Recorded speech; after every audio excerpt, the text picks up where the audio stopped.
What's going on, guys? Knife Addiction 1890 here, coming to you with another review. Today's review is going to be on a Spyderco knife that I just got this weekend. I actually found a store that sells knives. It's called Field and Stream. If anybody knows about it, if they don't know about it, it's kind of like a Cabela's in a way, just a little bit more badass. Went into the store, found this knife in the display case. They have a shit ton of knives there. It's like Spyderco, ZT, Kershaw, CRKT, Benchmade. I mean, they have a bunch of them in there. It was just, I was in heaven, you know, being able to talk to the salesman there. He was showing me what he was carrying. I was showing him what I was carrying. We were just bullshitting about knives and stuff like that. And I came across this guy. Now, I really don't buy serrated blades much, but I just really couldn't walk away without getting this thing. Anybody who's a knife guy, you know, has had that experience where they have to have that knife. This was the same experience for me. I just had to have it. So, getting into the review here. This one is the Spyderco Police Model Full Serrated Blade. And we will give you guys a 360 view on this thing before we get into it.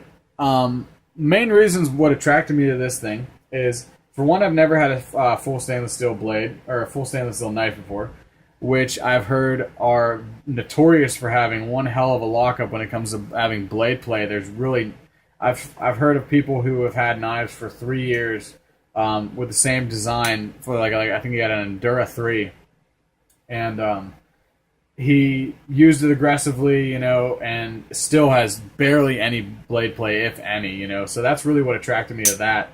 Another reason why is I've never had a lever lock. I'm really more looking for information on how that whole mechanism works in there, and actually how to take it apart, because I'm clueless on how to do that right now. So if anybody knows how to do that, anybody knows about this locking mechanism in here, please comment below. I'd love to figure out what's going on with that.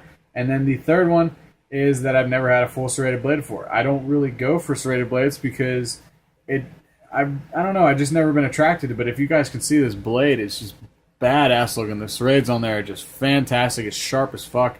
The spear point up here is really awesome with the hollow grinds. It's just a really awesome looking blade on that. So definitely a really cool knife.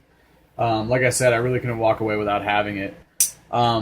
Bigger than what I thought it was going to be. It's definitely big in the hands, but definitely very comfortable. I don't know how well it's going to hold up whenever I'm cutting something aggressively, like maybe I'm sawing up something.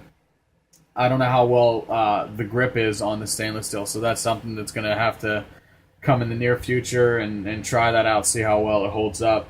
But really the only negative thing I can say about this thing is that I think it's a little bit overpriced. For a stainless steel folder, I definitely think I can buy something that's similar size or maybe a little bit smaller with better steel and better handle material for around about the same price. So I really don't get the whole value of this knife, but I'm not saying it's a bad knife. I'm just saying it's a little bit overpriced. So if anybody wants to get this knife, definitely look for somewhat cheaper, because I don't see how the stainless steel handles on there and the VG10 blade add up to 110 bucks, you know, with the Spyderco, whatever, you know. You're basically paying for the design, which is a simple design, and then the Spyderco name with the VG10 blade on it, you know. So I definitely think it's a little bit overpriced, but that's just my opinion. Some people might think a little bit different.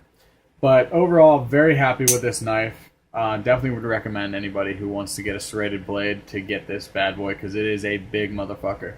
So let's get into some specifications here. Overall length of this bad boy is 9.44 inches, and the blade length on it is 4.125 inches, which, like I said, is quite a big blade on it.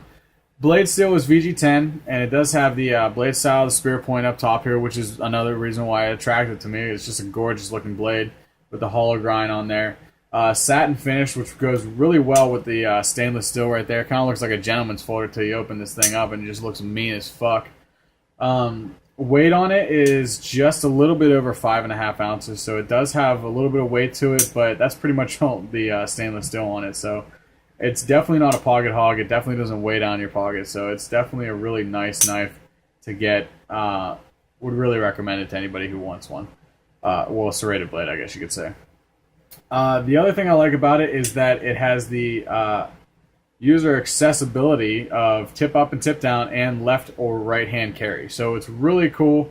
I wish a lot of other companies would do that.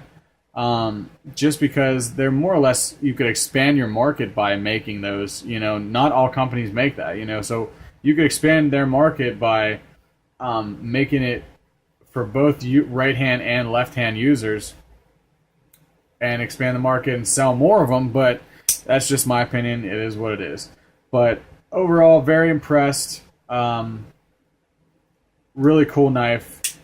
Definitely a keeper for sure for the collection. But as always, guys, I thank you guys for watching, and don't forget to hit that like button, share, and subscribe. Thanks.